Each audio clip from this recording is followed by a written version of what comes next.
real quick forward. Due to the mentioned issue in the video, this whole thing was recorded and edited at 4 in the morning.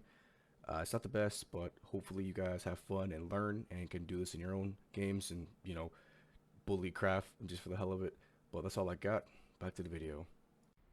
Hello, one. Hello, all. Welcome back to From the Depths. Now, today we're going to be doing something a little different. So, I had a bit of a family emergency come up that's taken up quite a bit of my time these last few days, and I didn't have the ability to record the episode and edit it up and get it all done in time. So, I thought I'd take this time to do something a little different. Something I mentioned at the end of episode 6. It is the Mash Driver. Now, there's plenty of posts out there, Reddit, YouTube, and whatnot, explaining what they are. But I figured I'd get my little hand at it and also blow off some steam because I'm quite stressed at the moment. So basically, what a mash driver is, let me go ahead and spawn one up. Let's see, mash drivers, and this is let me spawn the big one, whatever. That's fine. Now, this monstrosity will make sense as soon as you understand what it does. So basically, there's a shell here, and this one is all railgun with a graviton ram. Now, what this graviton ram does is it imparts all of the recoil, as you can see. It imparts all of the unmitigated recoil force on the object it hits, vehicle, object, whatever, right? So we abuse this by using a blueprint spawner of our own, and we spawn it in front of the barrels. Now, all of these barrels are using that same graviton ram, and these are, what gauge are these again? 500 flat. So, and these all have 110,000 recoil per. And these things, as you can see, have the bare minimum recoil absorption. So basically, you take the 110,000, you subtract 12,000, and that gives you roughly 97,000 completely unmitigated recoil. So you multiply that by 25, they get you an incredibly high amount of recoil force, and you can impart that to a vehicle of your choosing. And what you do here is you have something that fits below the barrels, because otherwise, these rounds do come out and they do quite a bit of damage. And they impart all the kinetic onto these wood pieces. Now, it does still do kinetic damage, so these wood pieces all die, they fall off, and then this projectile is launched forward at about 1 kilometer per second. Now, as many of you know, the collision damage in From the Depths can be quite devastating, with rams and with drills and etc. whatnot. So you have this object, which just roughly, it's made of stone, mostly stone, with a bit of lead towards the back here, just a little bit. Mostly, I did it mostly stone because the weight of the object you're hitting is massively impactful when it comes to like how fast it goes. If you want this to be used at any real range, you want it to be quite quick. So let's go ahead and spawn up an Eerie just for a demonstration. Let's spawn it at about 1 kilometer out. All right, let's go ahead and turn it off. Make sure we're in invincible mode. All right, let's go ahead and just see it. All right, so right there, that was a relatively poor shot. Now let me explain what happened to this one. So that projectile was going roughly 1 kilometer per second, right? And the crafts in this game don't have continuous physics iterations. And what that basically means is it's not calculated between frames. So From the Depths physics steps at 40 times per second.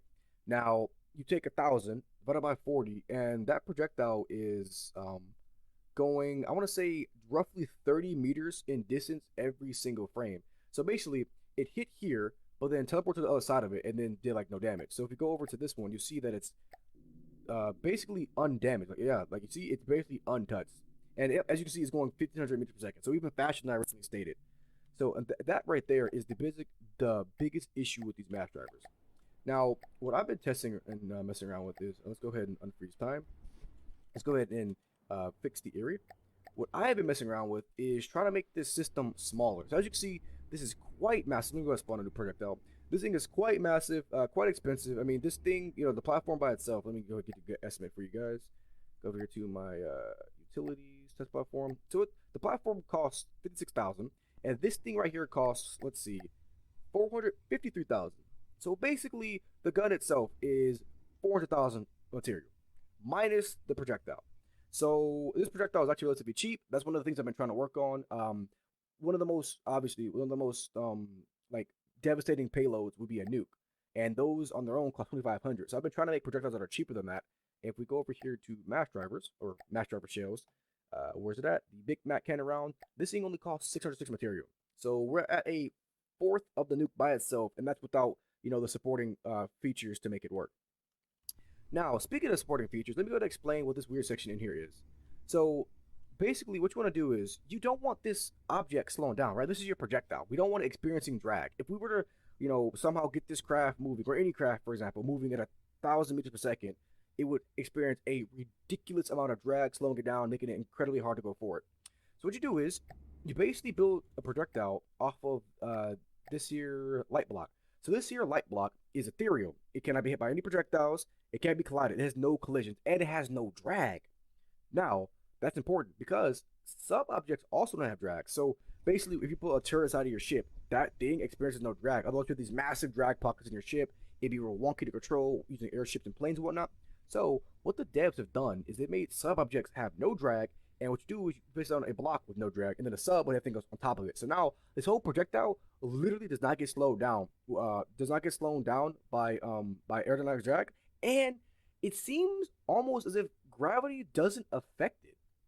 And let me explain what I mean by that. So let's say I just take this, and all right. Now as I was saying, these basically don't care about gravity. So that's basically flat right there. Fire it. All right. Now I'm going to follow. So this one was a good fire. So as you see, it took a little bit of damage. So this big one, funny enough, like these weapons tend to be relatively large, but it seems like for me anyway, I've been dabbling with this for about a week or two, and it seems that the bigger I make them, the less reliable they are. I don't really per se care to improve this because my entire focus right now is making these smaller. So I'll get to the smaller one after this projectile shot. But let's go ahead and I'm not gonna follow it. I'm going to caps lock follow it. So let's see if I do this and zoom really close. Don't worry. And then I need to slow down time, and then all right. So you'll see that that wood right there didn't get popped off. So that was it was a decent launch, but could have been a lot better. And as you can see, this thing is basically like null and void to gravity. Like if I speed up time, we're kilometers away and barely going down like a single meter per like kilometer. And okay, so this is a good time to mention this. You see how this thing is spinning now? So that was I paused time. So I have yet to quantify this myself, but someone told me that by putting aerial aerial proponents on the projectile to make it spin, it increases accuracy. I don't know if it does, but I think it looks really, really cool, and I'm not gonna get rid of it. So that's why it's spinning, in case you were wondering. But as you noticed, it only started spinning really late, so this whole system was acting really weird for this fire, which is why I say I don't like the large ones. I've been making them smaller. Now these are big old Alpha Strike craft. I have yet to see anyone make one that the AI can fire. No, well, the AI can aim, fire, and hit accurately, and on top of all that, reload. That is the hard part. Reloading is the hard part because the blueprint spawner tops out at 10 out of 10, and I've dabbled with all kinds of ways to fix it. The only way I've been able to like make it spawn more than 10 is by breaking it, replacing it, retrofitting, and that's basically it. Like you have to basically respawn the entire one. Like some way, somehow, you need to put on a new one. So anyway, that's that. And as you can see, this thing is barely like even carrying my gravity. So look, we are let's freeze time. So we are 24 kilometers away. So let's run it down. Let's say we were 20 kilometers away before this thing fell 15 meters. That's insane. Let's go ahead and switch over to my smaller variants. And actually, no, I won't be a tease. I will hit the Eerie one more time with the big one because this does do the most damage, of course. Let's go ahead and reload the Mac round. Oh, and also, in case you're wondering, I call these Macs instead of they're technically mass drivers. That's what the community from the devs have been calling them. But I've been calling them Mac cannons because Halo. If you know Halo, you know why. Let's go ahead and repair this. All right, cool. And then Eerie, I'll hit it right here, and I will slow down time. Actually, one more thing. Slowing down time actually makes these do less damage. I'm not sure the reasoning behind it, but something about full speed makes them do like more damage. So I'll do a quick shot in slow-mo. Let's go ahead and line it up in frontal shot, aim here, click that, slow down time. All right, so this was a really piss poor shot, but it's still traveling at 1500 meters per second, so it's still going to do quite a bit of damage. Once again, 10 times slow-mo. Let's see it. All right, so that right there, you see the destruction it can do. So the whole turret right there got basically cut in half and cut off. We've ripped through layers and layers of metal here. Not a lick of HA in this area, I don't think. The jets have been cut. The engine have been cut. I think. Oh yeah, there was steam engines here. Those are destroyed, and that was basically a kill shot. Like it obviously it's not like too damaged, but the Erie cannot fight this day. As you see, it's going down. Let's go ahead and repair it, and I do want to in full speed. You see why? Like you'll see that the full speed ones tend to do like a lot more damage for unknown reasons. And let's go ahead and get a full speed shot right here.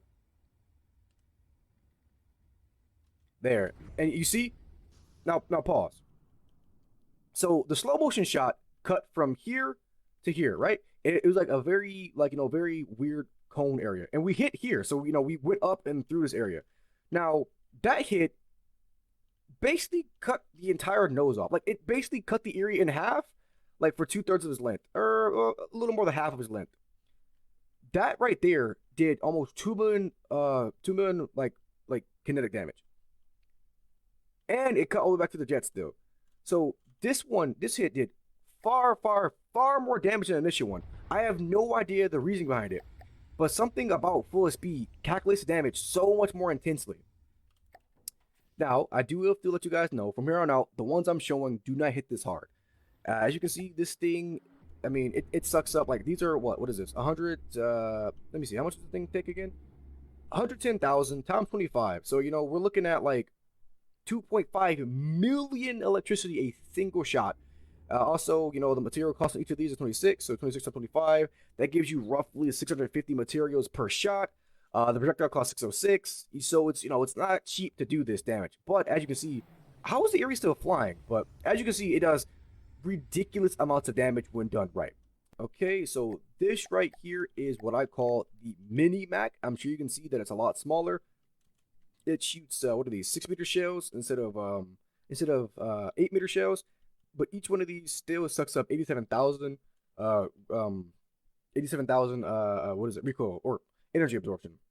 These are 490 mil. So this is the one I've done the most hands-on with, because I've been tweaking, and this shell right here at 490 millimeters has the absolute most recoil you can have in a 6-meter shell. If you bump it to 500, you would not be able to get it to be in a 6-meter rack. You would have to go to a 7, which means 8, obviously. And as you can see, I have the barrel splayed out a little bit, and I was doing this to keep it from hitting the projectile. So as you saw, sometimes it would close in for unknown reasons and actually hit the round we were firing. Let me spawn one really quickly.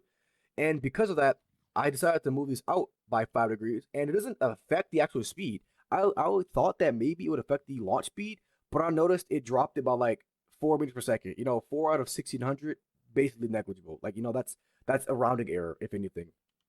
Once again, I've got these spinning, but if you notice, this one's a lot longer. Now, remember how I mentioned that these aren't like iterated continuously, they're like in physics steps, and because of that, the longer you have this be, that means when you pass through it, there's more of a chance that you'll catch it. So like this thing travels, I want to say 1600 meters per second, and that gives it a 40-meter jump every single physics iteration. But as you can see, this, oh wait, let me build on this. This thing is, why is it too long? No, this is way longer than 2. Oh, right, it's kind of the number here. So basically, this thing is like 30 meters long. So that means there's only a 10-meter gap for us to really jump through a craft. Is the Erie still floating around? I think I killed it, actually. So let's go ahead and spawn another Erie. All right, once again, make sure it can't fire at us. And let's go ahead and hit it. And this one is a lot more reliable, I'll say. But, of course, like I said, way less damage. But we're also dumping in, like this one takes 320,000 compared to the other one using 2.5 mils. So this one takes like a ninth the power to operate. Let's go ahead and aim at the Erie really quickly and fire away. And as you can see, that amount of damage is still nothing to sneeze at. Now, as you can see, the Erie is going down. This doesn't tell the whole story. The way this round is, it's kind of like the damage is done along the entire length of the projectile. So as you see, we entered here, but we still have damage all the way back here. Now, with that being said, since it's a 29-meter projectile, whatever it initially recognized it as the first contact point, it basically like put the whole beam inside the craft and like did this. Like we damn near cut through the back of it. Like we were 1 meter, no, maybe right here. That did a little damage right here. We were 2 meters away from cutting through the entire thing from way up here. like from way up here. So from here all the way to right about there. That is the power of a Mac driver. Let's go ahead and recharge it one more time. So as you can see, the recoil absorb, like the free absorption you get, is, from what I understand, a somewhat determining factor in how devastating the shot is. So you're almost limited in that. But at the same time, you don't want to add more absorption because obviously that is what makes the projectile so fast. So I think once you get to about 75%, which we just passed, that's when the projectile ends up flying straight. So let's go ahead and see real quick. Yeah, so you see how that flew basically in like a perfectly straight javelin like line, and this one did way through to here and all the way back here. So this was a very, very, very flat shot, but as you can see, it still does nasty damage. I think we didn't snipe an AI. We were close to it, one I believe, but that basically just cut a line right through here. I mean, as you can see, like right from here, you can't even tell where the damage went through. But like, you keep going in and you just see like this chasm of just confetti falling out. And that one did 650,000 mats of damage. And yet again, another kill shot for the Eerie. Now let's move over to my latest creation. And this is what I'm hoping to be able to like use legitimately. So you see how small these are? These are firing 3-meter shells, and the 3-meter shells on these does, I want to say, 49,000 rail draw. So there's 2 of them, so you're looking at about 100,000 rail draw, so about a third of the other one. And I'm going to go ahead and put these on 5 so they don't fire with me. All right. Actually, just for the time being, I'll cut this one off entirely. I don't want to fire 2 at the moment. Let me work with me, game. There we go. All right, and okay, good. Let's load up our main. It's targeting on its own. This was my first attempt at getting the AI to fire on its own. It was kind of wonky to get it to work, but it's worked a few times. It doesn't work so great when they're moving. I'm still dealing with those kinks, but as you see, a relatively similar projectile to the other one. Same splayed out ideas. This is the most latest iteration of this whole design. I will put the 2 back on it and have it fight like a leatherback or something that doesn't move so fast in a minute. But let's go ahead and turn off our AI so it won't attack. And let's go ahead and fire on our own. All right, let's aim here and skadoosh. All right. Now stop really quickly. How much damage are we doing here? Okay, so that was a relatively lackluster attack. Let's see, anything up top? All right, so no. So obviously, this one being the smallest does the least amount of damage of all of them. But as you can see, like, it's nothing to sneeze at. I mean, that is still a sizable chunk of damage. Like, these are basically like Devastator hollow points. Let's go ahead and repair. Get one more attack out of this. Because, I mean, as fast as these things... Oh, this is a head-on shot. Let me take it. There we go. And that one... So the thing about the smaller one is it doesn't so much do less damage per se, especially if, when you're considering how much charge we're putting into it. It seems as if it runs out a lot sooner. So as you see, like this one, it cuts from here to like here. Whereas the heavier one, like not even the really big one, but the other one cut from here all the way back. So what I've been trying to do is I've been trying to find the sweet spot between power, cost, and reliability.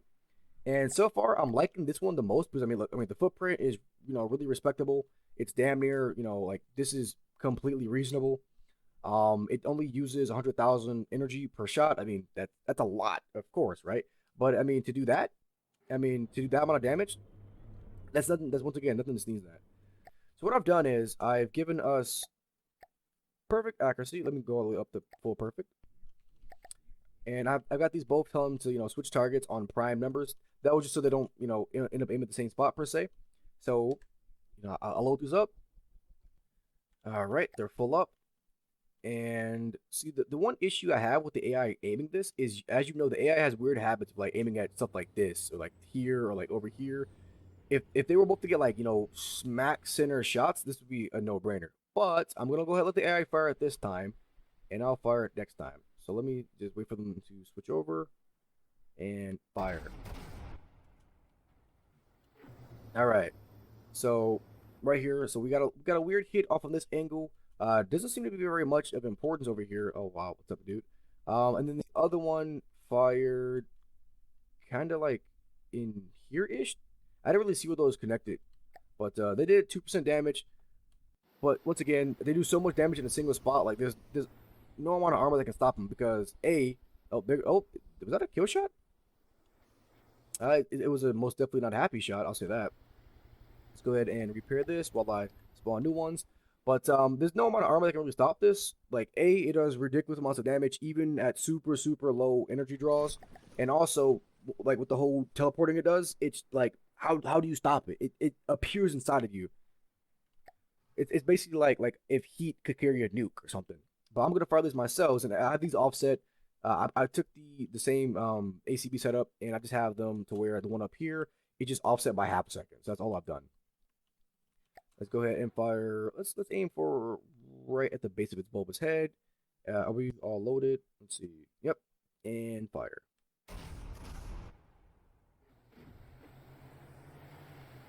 Disgusting. Blew a hole all the way through the back of it. Actually, no. For a final setup, I used a big one against something real nasty and scary. Like, I do apologize for the hitching. I'm not sure if I mentioned it before, but this is that weird thing where one thread gets hammered, but the rest don't. I can't do much about it. Actually, if I were to turn that off, would it help? Not at all. It wouldn't help a bit. Okay, whatever. No materials. Let's go ahead and give it some. Let's go ahead and center mode refill APS. There we go. And spawn all of them. I'm going to spawn a. Let's spawn a Megalodon.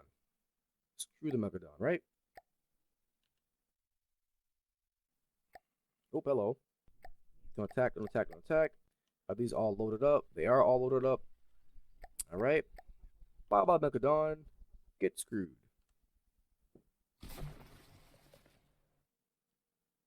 And I seem to have been aiming a little bit too high on that one, but just cut like the entire superstructure off. Whole thing just gone. And actually, one of them completely missed. What happened to this one? Anyway, that's enough, guys. I've been talking long enough, and that shot synced us with so much recoil, but whatever. It's been fun. I do apologize for the production quality on this one. Like I said, I don't have a lot of time, but hopefully you guys enjoyed it. That's all I got for today. Make sure you do those YouTube things, like, favorite, subscribe, and whatnot. Catch you guys next time. See ya.